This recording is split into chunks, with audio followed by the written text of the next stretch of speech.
تیری بات کرتے کرتے میری بات بن گئی ہے، تیری بات کرتے کرتے تیرے شہر میں آؤں تیری نعت پڑھتے پڑھتے، اور میرے سونے سونے گھر میں کبھی رونقیں عطا ہوں، میں دیوانہ ہو گیا ہوں تیری راہ تکتے تکتے، میں دیوانہ ہو گیا ہوں تیری راہ تکتے تکتے، میں دیوانہ ہو گیا ہوں تیری راہ تکتے تکتے، میری بات بن گئی ہے تیری بات کرتے کرتے، تیرے شہر میں آؤں تیری نعت پڑھتے پڑھتے، تیرے شہر میں آؤں تیری نعت پڑھتے پڑھتے، آمین۔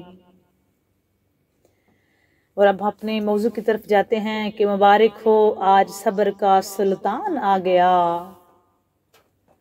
ہو مبارک آج صبر کا سلطان آ گیا، 3 شعبان کو فخر یزدان آ گیا، اور لم یزل بھی خوش ہے اپنی عطا پہ آج، لم یزل بھی خوش ہے اپنی عطا پہ آج، مخلوق پر خدا کا احسان آ گیا، مخلوق پر خدا کا احسان آ گیا، مخلوق پر خدا کا احسان آ گیا۔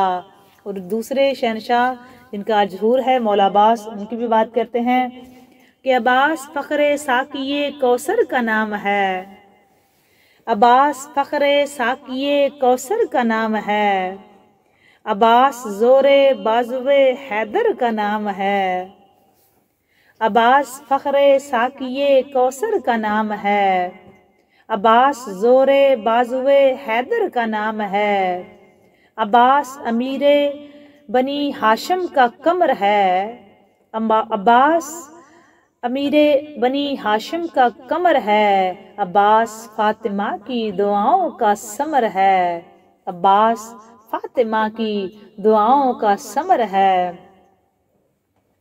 اور عباس جان شبر و شبیر ہے واللہ، عباس جان شبر و شبیر ہے واللہ، عباس شیر زینب دلگیر ہے واللہ، عباس جان شبر و شبیر ہے واللہ، عباس شیر زینب دلگیر ہے واللہ، عباس کاروان حسینی کا علمدار، عباس کاروان حسینی کا علمدار، عباس ہر حسینی کا مشکل میں مددگار، عباس ہر حسینی کا مشکل میں مددگار، عباس ہر حسینی کا مشکل میں مددگار، عباس ہر حسینی کا مشکل میں مددگار۔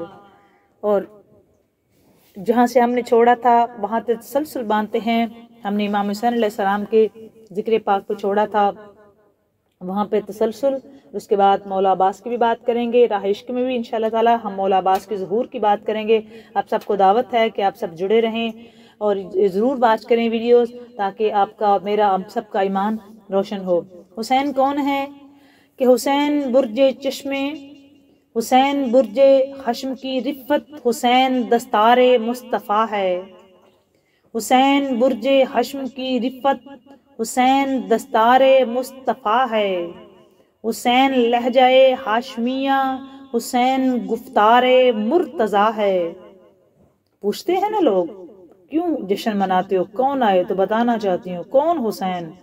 حسین لہجہ ہاشمیہ، حسین گفتار مرتضیٰ ہے، اور حسین یزداں کی ہے مشیت، حسین یزداں کی رضا ہے، حسین یزداں کی ہے مشیت، حسین یزداں کی رضا ہے، حسین مقصود انبیاء کا، حسین مقصود و منتہا ہے، حسین مقصوم انبیاء کا، حسین مقصود و منتہا ہے، حسین کربل میں زائروں کا حرم ہے، مروہ کوہ صفا ہے، حسین کربل میں زائروں کا حرم ہے، مروہ کوہ صفا ہے، حسین اوتار مصطفیٰ ہے، حسین اوتار کبریا ہے، حسین امر جلی کا تیور، حسین یزداں کا رازداں ہے، حسین امر جلی کا تیور، حسین یزداں کا رازداں ہے، حسین شاہکار دست یزداں، حسین اسرار کا جہاں ہے، حسین شاہکار دست یزداں، حسین اسرار کا جہاں ہے، حسین شاہکار دست یزداں، حسین اسرار کا جہاں ہے۔ اور حسین دی کی حسین صورت، حسین دی کا شباب بھی ہے، حسین دی کی حسین صورت، حسین دی کا شباب بھی ہے۔ قرآن مکنون کبریا کا حسین متن و نصاب بھی ہے، قرآن مکنون کبریا کا حسین متن و نصاب بھی ہے۔ حسین نطق قرآن کا حاصل، حسین ناطق کتاب بھی ہے۔ اور ہر اعتراض کفر کا واللہ حسین اکمل جواب بھی ہے، ہر اعتراض کفر کا واللہ حسین اکمل جواب بھی ہے۔ حسین لطف و کرم کا منبع، حسین حق کا عتاب بھی ہے، حسین لطف و کرم کا منبع، حسین حق کا عتاب بھی ہے۔ اور عدوِ دی کے لیے اے ساجد حسین روز حساب بھی ہے۔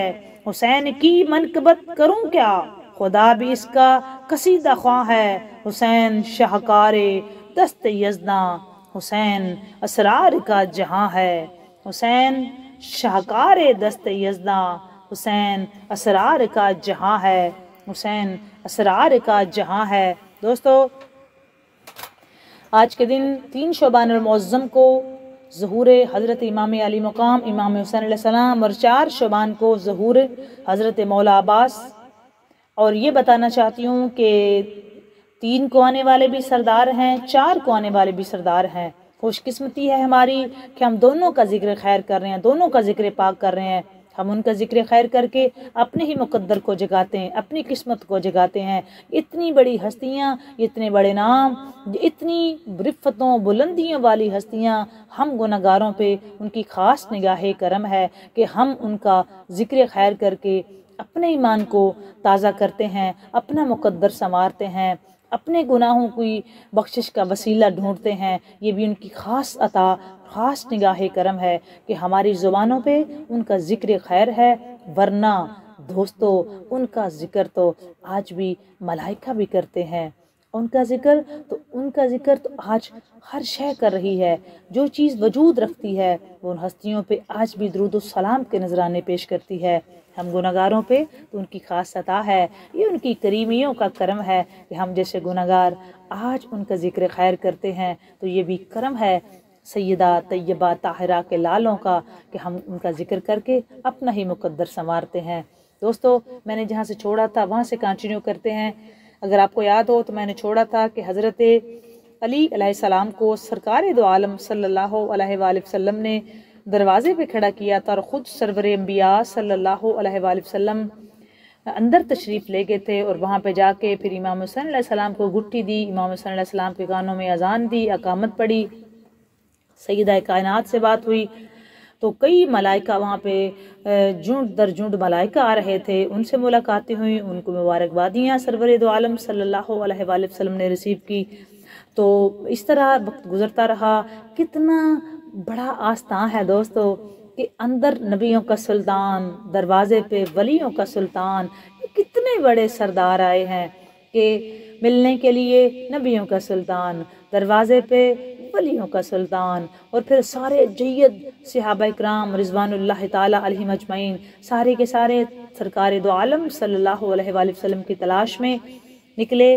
تو سارے کے سارے آ کے دروازہ بطول پہ رک گئے، کیونکہ وہاں ہی مشک و عنبر کی خوشبوئیں آ رہی تھی، وہاں آج نبوت کی خوشبوؤں میں اضافہ تھا۔ آج نبوت و ولایت کے ساتھ امامت کی خوشبو بھی دوبالا تھی۔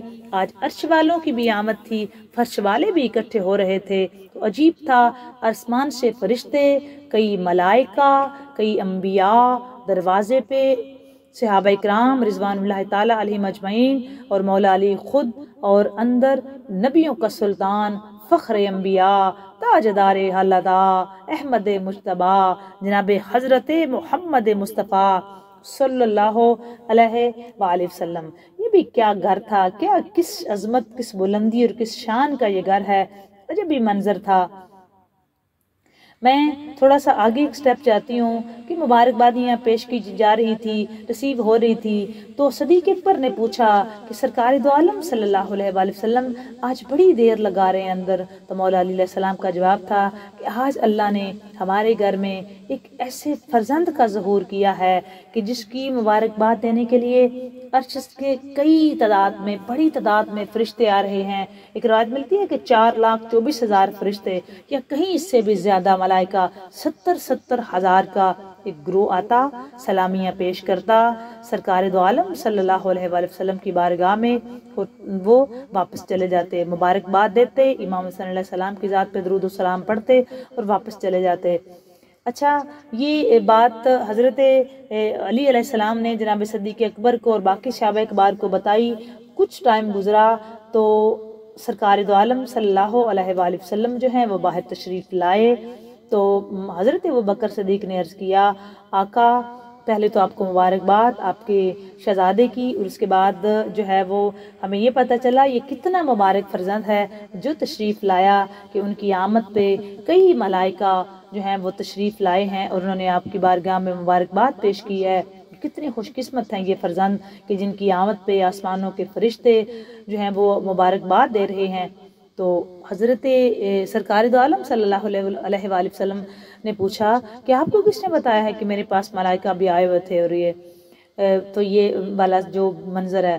تو حضرت صدیق اکبر نے عرض کی، آقا مجھے مولا علی علیہ السلام نے بتایا ہے کہ آپ کے پاس ملائکہ بھی آ رہے ہیں اور ایگزیکٹ تعداد بھی بتائی ہے. تو حضور صلی اللہ علیہ وآلہ وسلم نے پھر مولا علی علیہ السلام کی طرف دیکھا، کہا یا علی تجھے کیسے پتا ہے کہ اتنی تعداد میں ملائکہ آئے تھے؟ تو حضرت علی علیہ السلام مسکرا دیے، عرض کی آقا کہ جیسے ہی ملائکہ زمین پہ آتے واپس جاتے تو وہ درود و سلام کے نذرانے پیش کر رہے تھے، وہ مبارکباد پیش کر رہے تھے اور وہ ساتھ ساتھ اپنی تعداد بھی بتا رہے تھے. دیکھیں کون سا آسمان پہ فضا تھا، کیا منظر تھا، کیا رنگ تھا، کتنے بڑے کریم کی آمد تھی. اور جس کریم کی آمد پہ کریم اتنے بڑے کریم استقبال کر رہے ہیں، سرکار دو عالم صلی اللہ علیہ وآلہ وسلم کی ذات بابرکات محبوب خدا تاجدار حلتا خود فخر انبیاء صلی اللہ علیہ وآلہ وسلم استقبال کر رہے ہیں حضرت امام حسین علیہ السلام کا. اچھا، آقا نے یہاں ایک بات سنائی، حضور نے فرمایا میں نے منظر دیکھا. اب آپ کو ایک عجیب بات سناتا ہوں کہ جب میں بیٹھا ہوا تھا مبارکباد لے رہا تھا تو جب میرے بیٹے فرزند کا ظہور ہوا تو مجھے مبارکباد دینے کے لیے کئی فرشتے آئے. ان میں سے ایک ایسا فرشتہ بھی تھا جس کے ہاتھ بھی نہیں تھے اور پیر بھی نہیں تھے، اڑنے والے پر بھی نہیں تھے. فرشتے کو اس کو اپنے کاندھوں پر اٹھا کر میرے پاس لائے تھے، وہ بھی میری زیارت کرنے اور میرے نواسی کو دیکھنے کے لیے آیا تھا. میں نے جب اسے دیکھا تو میں نے اسے پوچھا، میاں یہ تم نے کیا حالت بنا رکھی ہے؟ تیرے ہاتھ بھی نہیں ہیں اور تیرے پاؤں بھی نہیں ہیں، یہ تیرے ہاتھ اور پاؤں کدھر چلے گئے؟ جس نے عرض کی، یا رسول اللہ میری کسی زمانے میں بڑی شان ہوا کرتی تھی، مجھے اللہ تعالیٰ نے بڑا مقام اور بڑی عزت عطا فرمائی ہوئی تھی. میں ان فرشتوں میں شامل تھا کہ جن کو اللہ تعالیٰ کا قرب خاص حاصل ہوتا ہے، جن کو ملائکہ مقربین کہا جاتا ہے. میرے آقا علیہ السلام نے فرمایا، صلی اللہ علیہ وآلہ وسلم نے فرمایا، اتنا قرب، اتنی عزت اور پھر یہ زوال، پھر کیا ہوا؟ اس نے عرض کی، آقا ایک دن میں 7ویں آسمان پر آ رہا تھا کہ اچانک اس آسمان کا دروازہ کھلا. میں نے دروازے پہ جھانک کر دیکھا تو میں نے 7ویں آسمان سے کھڑے کھڑے زمین کو دیکھ لیا. تو میری جب زمین کو میں نے دیکھا تو حضرات یہ فرشتے کی نگاہ کا عالم ہے کہ فرشتہ 7ویں آسمان پہ کھڑے ہو کے تو زمین پہ دیکھ سکتا ہے. تو جو فرشتوں کے بھی سردار، جو نبیوں کے بھی سردار ہیں، ان کے بارے میں کیا خیال ہے؟ حضرت سرکار کی نگاہ کرم کہاں تک دیکھ سکتی ہے اور کہاں تک جاتی ہے، یہ تیرے اور میرے بس کی بات نہیں، یہ سرکار ہی جانتے ہیں، یہ اللہ جانتا ہے. تو اس نے کہا جی جب میں نے نگاہ زمین پہ کی تو میں نے کیا منظر دیکھا. منظر بڑا عجیب تھا کہ وہاں پہ ایک بندے پہ میری نگاہ پڑی تو اس بندے کی نہ ہاتھ تھے نہ پاؤں تھے. تو میرے دل میں یہ خیال آیا، میں نے سوچا اس انسان کی زندگی کا کیا فائدہ کہ جس میں نہ اس کے ہاتھ ہیں نہ پیر ہیں، اس سے تو بہتر ہے کہ یہ مر جائے اور بندے کا موت آ جائے. آقا جب یہ بات میں نے کی تو اللہ تبارک و تعالیٰ میری اس بات سے ناراض ہو گیا، اللہ تعالیٰ جلال میں آ گیا. فرمایا، اے فرشتے تو نے یہ بات کیوں کہی ہے؟ جس کو دکھ پہنچا ہے وہ میرا گلہ نہیں کر رہا، وہ موت کی تمنا نہیں کر رہا، تو کون ہوتا ہے یہ بات کرنے والا کہ یا اللہ اس سے تو موت بہتر ہے۔ جب میرے بندے کے دل میں یہ خیال نہیں ہے تو کون ہوتا ہے یہ بات کرنے والا، اور تیرے دل میں کیسے یہ خیال آ سکتا ہے؟ میں جو بھی کرتا ہوں بہتر کرتا ہوں، کسی سے زیادتی نہیں کرتا، ظلم نہیں کرتا، یہ میری سنت ہے۔ کسی کو دے کر آزماتا ہوں، کسی سے لے کر آزماتا ہوں، یہ میری اپنی شان کریمی ہے۔ میں کسی کو دے کے آزماتا ہوں، کسی کو لے کے آزماتا ہوں۔ میں نے عرض کی مولا غلطی ہوگی؟ تو خالق کائنات نے فرمایا جب نوری غلطی کریں گے تو خاکیوں کا کیا بنے گا؟ اللہ تعالیٰ نے جب یہ فرمایا تو ساتھ ہی مجھے سزا مل گئی۔ دوستو آج کے لیے اتنا ہی، میرا عشق میں مزید بات